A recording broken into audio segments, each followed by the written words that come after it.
ඔයාට chance එකක් හම්බෙනවා ඔයාගේ ඔයාගේ ex girlfriends ලා ඉන්නවනේ. හරිද? ඔය කෙනෙක් එක්ක ආයිමත් ඔයාට කියන්නේ relationship එකක් start කරනවා. ඔයා කාවද තෝරගන්නේ? ඔව් කොයි එකද? මෙහෙම සීන් එකක් තියෙනවා. එහෙම නෑනේ හැමෝම නරක නෑනේ මට හිතපො. නෑ. එක්කෙනෙක් කිරියා. හරිද? එයා මතක් කරන්න ඕනේ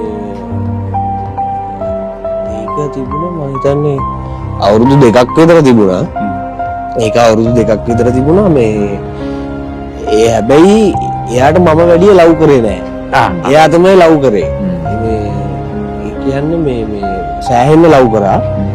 එයා මගෙන් දෙයක් බලාපොරොත්තු නොවි එයා ලව් කරා මට. කියන්නේ මම ෆීල්ඩ් එකට එන්න කලින් ගොඩක් කලින්. මේ එතකොට මම මේ ජොබ් එකක් කරාද මම හිතන්නේ. ඊට පස්සේ ඒක මම තමයි නැවතුනේ. මම එතන ජරා වැඩක් කරේ. ඒක කියන්න ඕනේ. හැබැයි මම තමයි ඒක නැවතුනේ.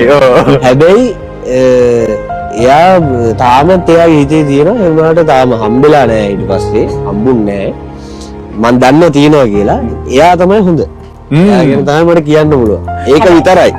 දැන් අදටත් මගේ FB එකකවත් Instagram එකකවත් මොකකවත් නෑ එයා. නැද්ද? ඒක නෑ අයින් කරලා දෙන්නේ මාව බ්ලොක් කරලා දෙන්නේ මගේම පේන හින්දා.